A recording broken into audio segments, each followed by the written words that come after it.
Hello, Radhe Radhe दोस्तों। और आपका स्वागत है आपके अपने channel Pooja mom and beauty blog में। तो आज मैं आप लोगों के संग शेयर करने वाली हूँ कि श्रीयंत्र जी हैं हमारे, जो उनकी पूजा विधि। क्योंकि देखिए, श्रीयंत्र जो हैं वो माता लक्ष्मी का ही स्वरूप होते हैं। तो हम उनकी पूजा कैसे करें, हम उनकी पूजा अर्चना कैसे करें जिससे हमारे घर में सुख समृद्धि का वास हो, तो उन्हीं की पूजा विधि हम आप लोगों के संग शेयर करने वाले हैं। तो चलिए करते हैं आज की वीडियो शुरू। तो जैसे कि मैं आपको पहले ही वीडियो में बता चुकी हूँ कि मैं श्रीयंत्र और शालिग्राम भगवान और हमारे भगवान शिव और लड्डू गोपाल को मैं डेली नहलाती हूँ। तो चलिए करते हैं शुरू। तो देखिए, मैंने यहाँ पर एक कटोरी ले ली है, मतलब पात्र ले लिया है, जिसमें हमारे भोले बाबा बैठते हैं। और हम इसमें इनको स्नान करा लेते हैं भोले बाबा को, फिर उसी में बिठा देते हैं। और इसी में हम अपने श्रीयंत्र जी को भी नहलवाऊँगी। तो देखिए, मैंने पहले यहाँ पर गुलाब की पंखुड़ी थोड़ी सी रख ली है कटोरी में, क्योंकि देखिए माता लक्ष्मी का ही स्वरूप है श्रीयंत्र। तो हमारी माता लक्ष्मी हैं, उन्हें गुलाब बहुत पसंद है, इसलिए मैं उनको इसी में स्नान कराऊंगी। तो देखिए, मैंने पहले गुलाब की पंखुड़ी के बीच में अपने श्रीयंत्र जी को रख लिया है। और इस प्रतीक का श्रीयंत्र जो होता है ना, ये घर में रखना बहुत शुभ होता है। आप ज़रूर अपने घर में ला के रखिए। और ये कमल गट्टे हैं जो मैं आपको दिखा रही हूँ छोटी सी कटोरी में। अगर आपके पास माला हो तो आप कमल गट्टे में की माला में ही श्रीयंत्र को रखिए, क्योंकि कमल गट्टा जो होता है ना, हमारी माता लक्ष्मी को बहुत प्रिय है। तो देखिए, पहले हम इनका स्नान करा लेते हैं। और आप श्रीयंत्र जो हैं उनका स्नान जल से, दूध से, दही से, हर प्रकार से करा सकती हैं। पर कोई विशेष जब होता है दिन या मतलब कोई होता है तो मैं इनका दूध दही से स्नान कराती हूँ। पर डेली में मैं इनको केवल जल से ही, गंगा जल से ही स्नान कराती हूँ। और जैसे अगर आप अपने घर में श्रीयंत्र की स्थापना कर रहे हैं तो उस दिन आप इन्हें दूध दही और खूब अच्छे से स्नान करा के अपने मंदिर में स्थापित करिए। तो देखिए, मैंने इनको स्नान करा लिया है। अब इसके बाद मैं इनको इसी कटोरी में मैं इसको पोंछ लूँगी पहले, और अपने भोले बाबा को भी स्नान कराती हूँ। तो भोले बाबा की वीडियो मैं आपको आगे दिखाऊंगी। तो मैंने श्रीयंत्र जी को स्नान करा लिया है, और मैं ये कमल गट्टे जो हैं मैं इसमें रख लूँगी, क्योंकि माला हमारे पास जो है वो बहुत बड़ी है। तो हमारे श्रीयंत्र जो हैं वो छोटे से हैं, तो उसमें माला नहीं पहन पाते। तो मैं कमल गट्टे ही रख लेती हूँ और उसके बीच में अपने श्रीयंत्र जी को बिठाती हूँ। और आप इस तरीके से श्रीयंत्र की जी पूजा करेंगे ना, तो माता लक्ष्मी का आपके घर में स्थायी वास होता है। आप ज़रूर करिए श्रीयंत्र की स्थापना। और तो अब हम इनको, हमारे श्रीयंत्र जी बैठ गए हैं, अब हम इनको माला पहना लूँगी। और देखिए, श्रीयंत्र की पूजा करने से, और जब आप पूजा करें तो ज़रूर आप ध्यान रखिए कि ये सोच के मत कीजिए कि ये श्रीयंत्र है, कोई यंत्र है। आप ये समझिए कि ये माता लक्ष्मी है, आप उनका पूजन कर रही हैं। आप बिल्कुल इस तरह से पूजा कीजिए। तो देखिए, हमने इनको माला भी पहना दी है, और हम इनको इनके स्थान पे बिठा लूँगी। तो अभी तो हमारी श्रीयंत्र जो हैं यहीं पे बैठे हुए हैं, और हम इनको चुन्नी उड़ाऊँगी। और आप इनको जब भी चुन्नी उड़ाएं ना, तो लाल कलर की उड़ाएं, क्योंकि माता लक्ष्मी जो हैं उनको लाल कलर की चुन्नी ही ज़्यादा पसंद रहती है।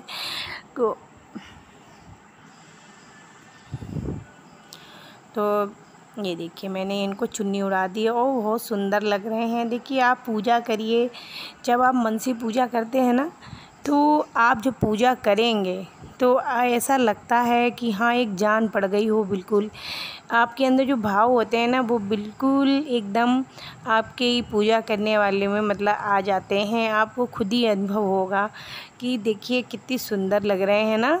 अब हम इनको इनके स्थान पे बिठा देंगे। तो देखिए, भाव से पूजा कीजिए। भगवान जो होते हैं सिर्फ भाव मांगते हैं। और देखिए कितनी सुंदर लग रही हैं हमारी माता लक्ष्मी, श्रीयंत्र जी। और मैंने इनको चुन्नी उड़ा दी है। और श्रीयंत्र की स्थापना ज़रूर कीजिए घर में। श्रीयंत्र की स्थापना करने से अगर आप अपने घर में स्थायी वास चाहते हैं माता लक्ष्मी का, तो आप अपने घर में श्रीयंत्र ज़रूर रखें और श्रीयंत्र रखें और उसकी विधिवत पूजा ज़रूर करें। हाँ, एक चीज़ और बताना चाहूँगी, अगर आपके घर में श्रीयंत्र है तो आप उनको स्नान कराइए। अगर आपके पास तांबे का है तब भी आप उसको स्नान करा के बाकायदे धूप दीप चावल से आप उनका पूजन डेली कीजिए। तो मैंने यहाँ पर इनको तिलक, पहले मैं थोड़े से फूल उनको समर्पित करूँगी। तो मैंने पीले कलर के फूल लगा दिए हूँ। एक फूल मैं गुलाब का पीछे से लगा दूँगी। देखिए कितने सुंदर लग रहे हैं ना। उसके बाद मैं इनको टीका लगाऊंगी, क्योंकि माता लक्ष्मी हैं, उनको रोरी का टीका लगता है या सिंदूर का भी आप लगा सकती हैं। और उस टीका लगाने के बाद तो ये मैं बता रही थी कि आप उनका धूप दीप से ज़रूर पूजन कीजिए, क्योंकि ये आप देखिए श्रीयंत्र यंत्र होता है एक, उससे क्या होता है वो हमारे घर में एक यंत्र का काम करते हैं। हमारे घर में कोई भी गलत चीज़ नहीं होने देते हैं और हमारे घर में माता लक्ष्मी का भी स्थायी वास रहता है। और मैंने यहाँ पर चावल ले लिए हैं। ये हमारा चौखंटा है, इसमें मैं सारा सामान डेली उसमें जो पूजा करती हूँ उसका रहता है। और मैंने यहाँ पे तिलक लगा दिया है और मैं फिर चढ़ा दूँगी चावल। आप श्रीयंत्र की पूजा करें तो संग में आप माता लक्ष्मी को भी संग में बिठाकर पूजा कर सकते हैं, क्योंकि देखिए श्रीयंत्र में और माता लक्ष्मी में कोई विशेष अंतर नहीं है कि वो स्वयं ही हैं, बस एक वो यंत्र के रूप में बनी हुई हैं। मुझको ऐसा लगता है, बाकी तो अपनी अपनी सबकी भावना है, अपनी अपनी सोच है।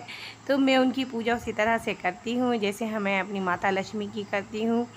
तो मैंने यहाँ पर टीका लगा लिया है, चावल समर्पित कर दिए हैं अपनी श्रीयंत्र भगवान जी को। और इसके बाद जैसे आप जो पूजा कर लें उसके बाद आप इनको भोग भी लगाइए। ऐसा नहीं है कि आपने पूजा कर ली है तो भोग भी लगाइए, क्योंकि हम जो हैं उनको एक माता लक्ष्मी का स्वरूप समझते हैं। और तो मैं उनको माता लक्ष्मी का ही उनके अंदर वास समझ के उनकी पूजा करती हूँ। और उसके बाद हम इनका भोग लगा लेंगे।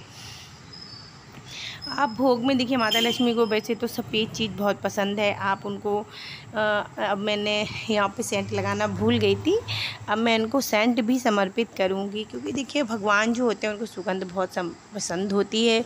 तो आप सेंट ज़रूर समर्पित कीजिए। तो हमने सारी पूजा करने के बाद सेंट में भूल गई थी, तो मैंने सेंट समर्पित कर दी है। और उसके बाद मैं इनका भोग लगाऊंगी। माता लक्ष्मी को आप खीर का भोग भी लगा सकते हैं। अगर आप खीर बना सकती हैं तो बहुत अच्छी बात है, नहीं तो आप मखाने का भी भोग माता लक्ष्मी को लगा सकती हैं। जो भी आपके पास हो, बर्फ़ी पेड़ा जो भी आपकी इच्छा हो आप उसका भोग उनको लगा सकती हैं। भाई मैंने यहाँ पर मखाने का भोग लगाऊंगी मैं।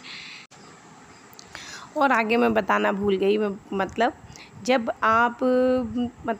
भी आप श्रीयंत्र जी को नहलवाएं तो आप किसी भी महालक्ष्मी माता का ये मंत्र जो होता है उसका जाप करते हुए उनका स्नान कराएं। कोई भी मंत्र हो, श्री लक्ष्माय नमः या जो भी मंत्र होते हैं, माता लक्ष्मी के बहुत सारे मंत्र हैं, आप उनको बोलते हुए उनका स्नान कराएं। उसके बाद ही उनको अपनी जगह बैठाएं। और उसके बाद मैं दिया जलाऊंगी सबसे पहले। तो मैंने यहाँ पर देखिए घी भर लिया है दिए में, और दिया को मैं प्रज्वलित करूँगी। और मैं यहाँ पंखा बहुत तेज़ से चल रहा है, दिए में हवा लग रही है, तो मैं सोच रही थी मैं पंखा पहले बंद कर दूँ फिर मैं दिया जलाऊँ। तो दिया हमारा जल गया है।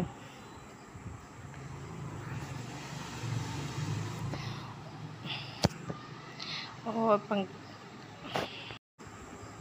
तो मैंने यहाँ पर दिया को मैं जला लूँगी पहले। तो मैंने पंखे को बंद कर दिया है, दिया हमारा प्रज्वलित हो गया है। उसके बाद हम लगाएंगे भोग। और जब आप भोग लगाएं तो आप भोग में जो भोग मंत्र होते हैं भोग मंत्र पढ़ते हुए भी आप उनको भोग का ग्रहण करवा सकती हैं। तो मैंने यहाँ पर मखाने का भोग लगाया है अपने भगवान श्री यंत्र को, और उसके बाद में थोड़ा सा चीनी का भी भोग लगाऊंगी। अगर आपके पास मिश्री हो तो आप मिश्री का भोग लगाइए, क्योंकि और वैसे मेरे पास मिश्री थी नहीं तो मैंने चीनी का भोग लगा दिया। मिश्री में रख देती हूँ, पर मैं ज़्यादा चीनी का ही भोग लगाती हूँ भगवान जी को। तो मैंने यहाँ पे चीनी का भोग लगाते हैं। मिश्री के भोग में जैसे ऐसा है कि हमारे यहाँ मिश्री कोई खाता नहीं है, और फिर भगवान की प्रसाद जो होता है इधर उधर पड़ा रहे वो अच्छा नहीं लगता है ना, तो मैं चीनी का भोग लगा देती हूँ कि चीनी और मिश्री लगभग सेम ही होता है। तो अब इसके बाद हमने कर लेंगे आरती। देखो मैंने भोग लगा दिया है और मैंने आरती कर ली है। और आरती करते आप उनका लक्ष्मी, और जैसे आरती से पहले आप लक्ष्मी चालीसा पढ़ सकते हैं, और माता लक्ष्मी के बहुत सारे मंत्रों का जाप कर सकते हैं। माँ लक्ष्मी का बोलते हैं सो लक्ष्मी माता के मंत्रों का जाप कर सकते हैं। और इस प्रकार से आप श्री यंत्र की पूजा बहुत घर में अपने ही आसान तरीके से कर सकते हैं। तो मैंने यहाँ पर देखिए कर ली है, आरती भी कर ली, हमारा लगभग संपूर्ण हो गई है। तो आप इस तरह से अपने घर में माता लक्ष्मी का अगर स्थायी वास चाहते हैं तो आप श्री यंत्र की अच्छे से पूजा सरल विधि से कीजिएगा। और कैसी लगी आपको हमारी वीडियो? अगर अच्छी लगी हो तो प्लीज़ वीडियो को लाइक ज़रूर कीजिएगा, ज़्यादा से ज़्यादा शेयर कीजिएगा और कमेंट करना ना भूलें।